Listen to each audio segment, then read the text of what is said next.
G'day, welcome back. Today I'm repairing a knife. Have a look. So it's a bit wonky. So what I'm going to do is I'm going to follow this profile and just lower it down and take out that tip. So the knife is going to be that much shorter.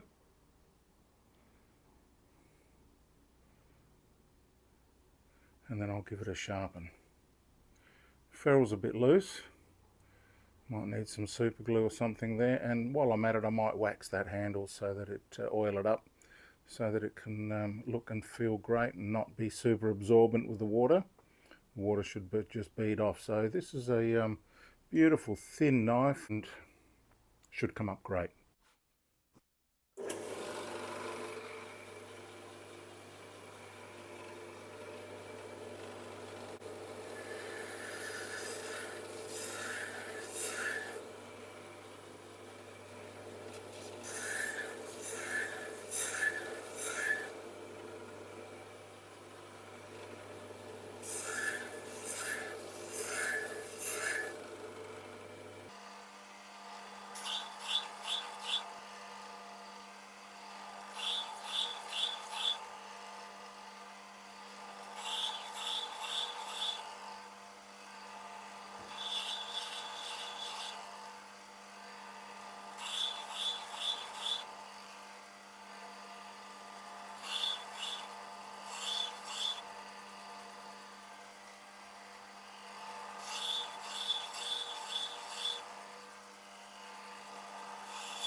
That looks okay. Nice profile.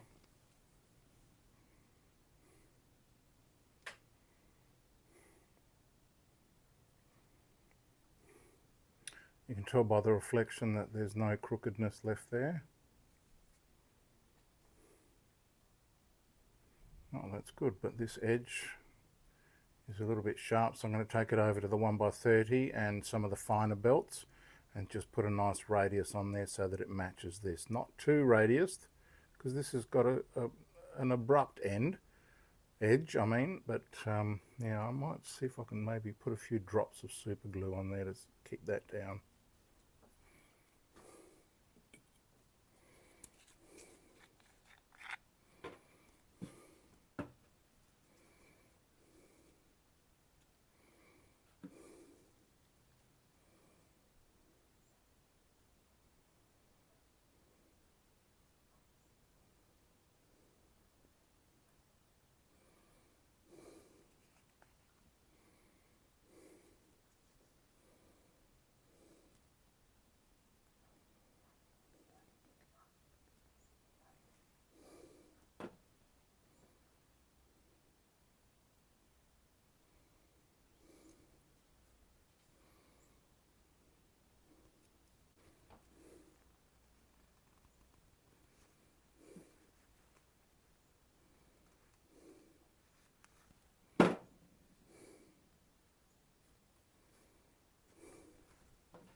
course I got some on my finger, standard. Okay, so this is a 180 grit Cubitron, but it's quite worn out, so it should be fine for this. I'll turn it up a bit.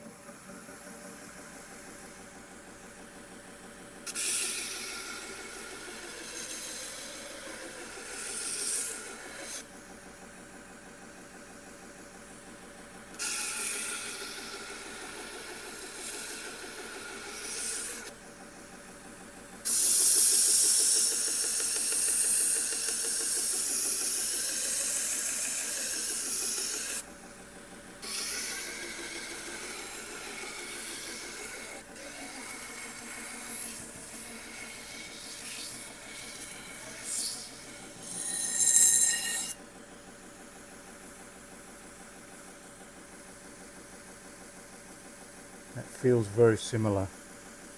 Maybe a little bit more on the top.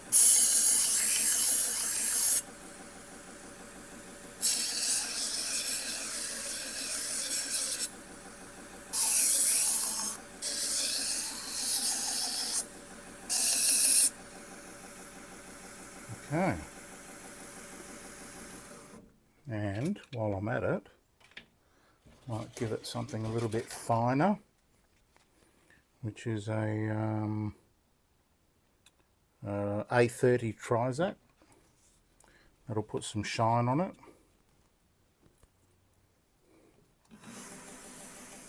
Just a low speed, 1100, just so that it doesn't generate any heat.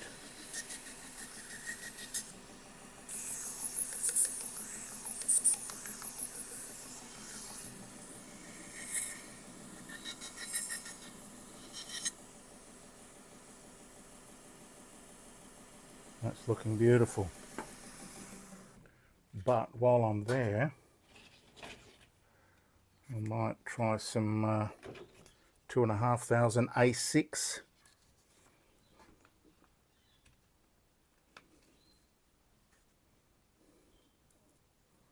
These are Trizac as well, yeah.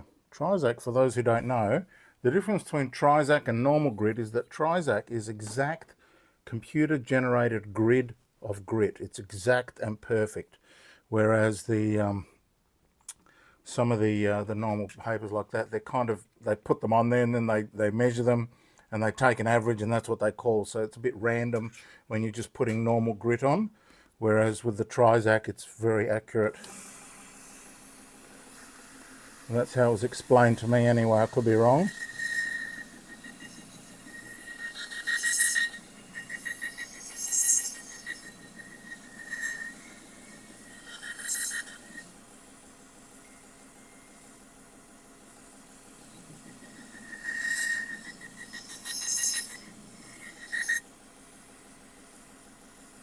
Nice, that's plenty.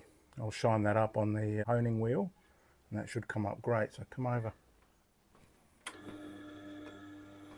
Because this is good for polishing as well. I mean, it's like 8,000 grit, 10,000 grit, something like that. So it's great for polishing.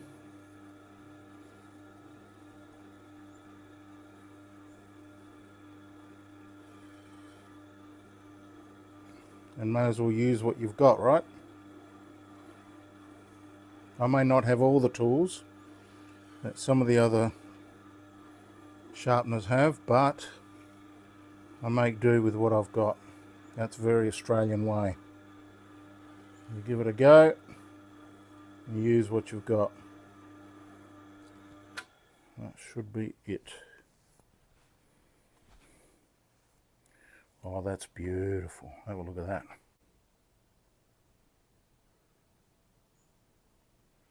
Are we happy with that? I think we are. So let's put it on the old Tormek T8.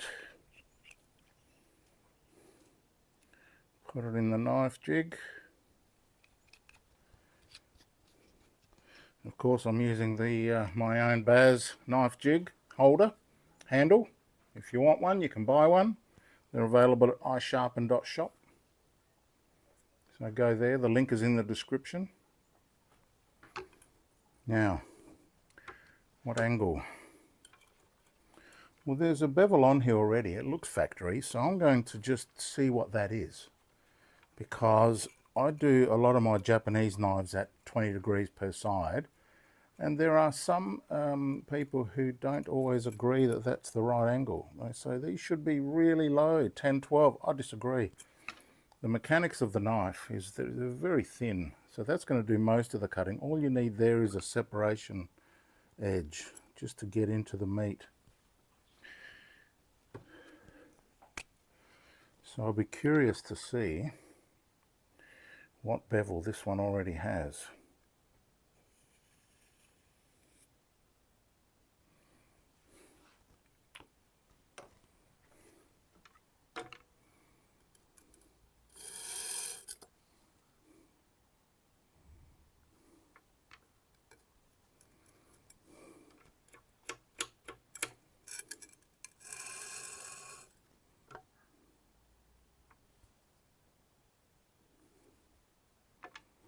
A little bit lower.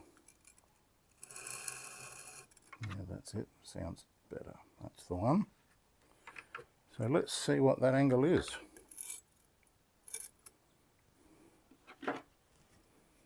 And to do that, I'll just loosen up this tab here so that it can sit on the wheel by itself. Then I'll lock it in place. Told you they like 19 degrees, so I'm probably even a little bit off on my scratches, but we'll just leave it there.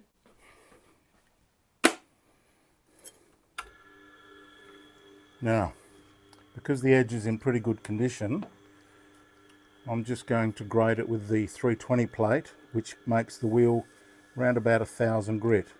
You can buy these plates on my website at isharpen.shop. I sell them in pairs at 80 and 320, and that's all you're going to need. I've been using this one for a long time, and except for this one area here where I don't know what happened there, but I've been pressing really hard on every other area and it holds up very well. I found the best manufacturer for these plates. They're very heavy duty, they don't come off. You can get these cheaper on eBay, but you're risking getting a shit quality. And I'm pressing down a lot, so much that my finger is changing color. You watch. Right? Excuse the gross nail there, but you know, that's the one I use for measuring burr. A couple of grinds on there myself. So let's have a look and see how this comes out.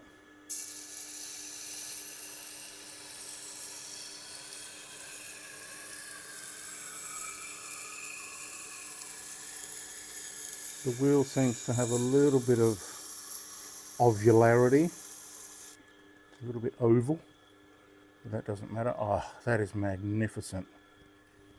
Look at that. Well, we'll do it on this side because it's got the marker on it.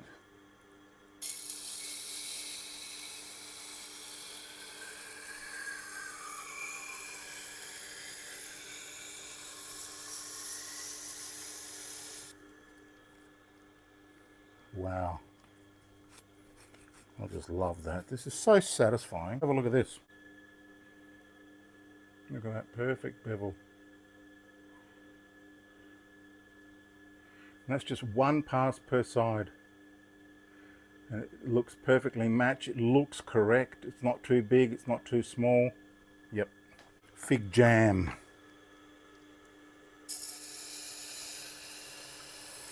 If you don't know what fig jam means, look it up. Do a Google search for fig jam. You know, fig the fruit, jam the jam. Fig jam, look it up. Australian slang.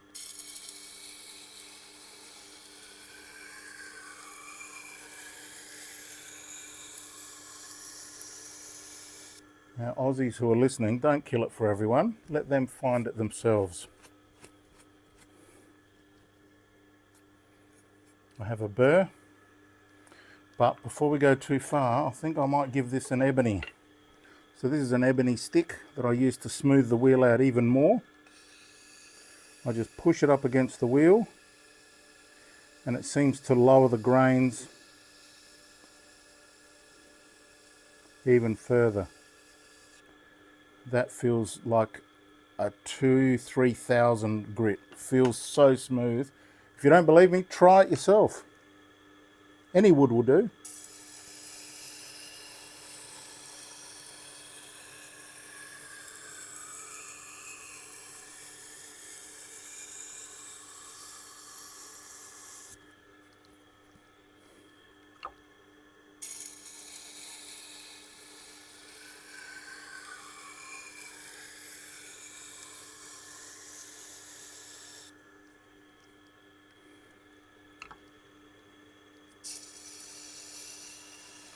Always grind tip first. Or should I say, I always grind tip first. Now others have discovered it, but I discovered it for myself. And I couldn't quite get the tips to finish nicely when I was going heel to tip, which is the traditional way of using a Tormek. But I don't know, I think I've sharpened more knives on a Tormek than even Tormek themselves have, because why would they? They're not professional knife sharpeners. They're not spending all their day sharpening knives like I am. Still a bit of heel work.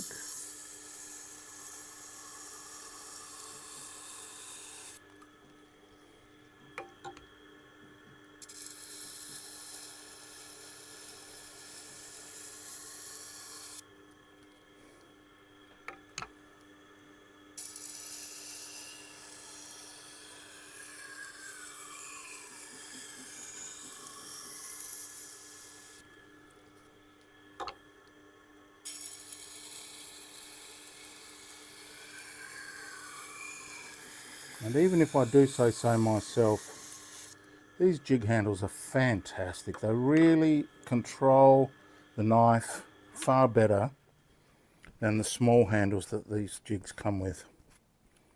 I'm very proud of that little invention. And I know that a lot of you are now using them, so that's good. All right, let's hop over to the honing wheel. So I find the burr with my fingers and I put the burr up. So I don't polish the burr off first, I polish the back of the burr. And apparently that weakens the burr a little bit and allows it to break off far smoother.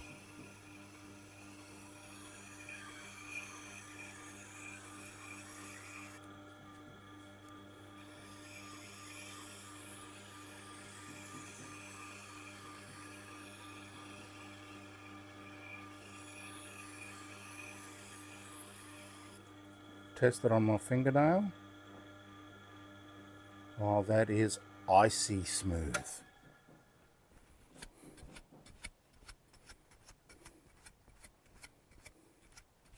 Who said icy smooth with me as I said it? Leave a comment. And as always, if you want to participate but you're not quite sure what to say, just tell me where you are.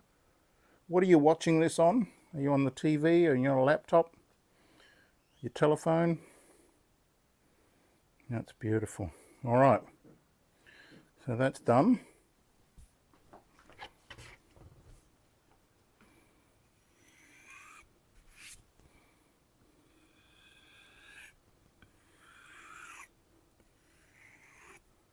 As close as you can to the grinding angle.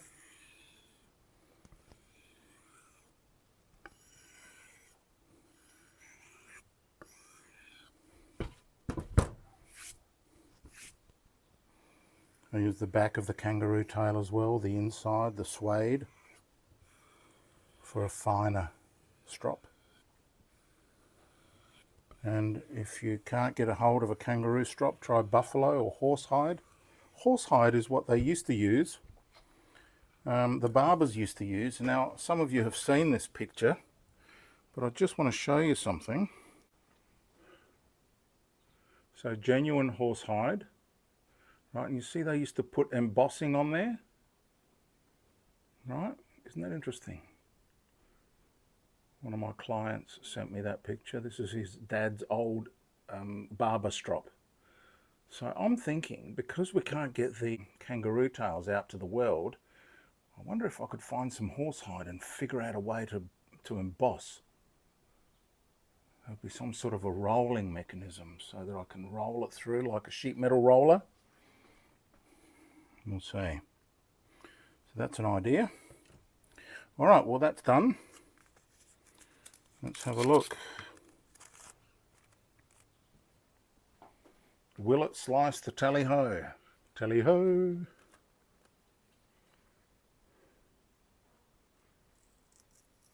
Of course it will. Mad bloody nificent. So that's the tip repaired, or ground off more accurately. It's not really repaired, but I mean, could you tell the difference? I don't think they would be able to.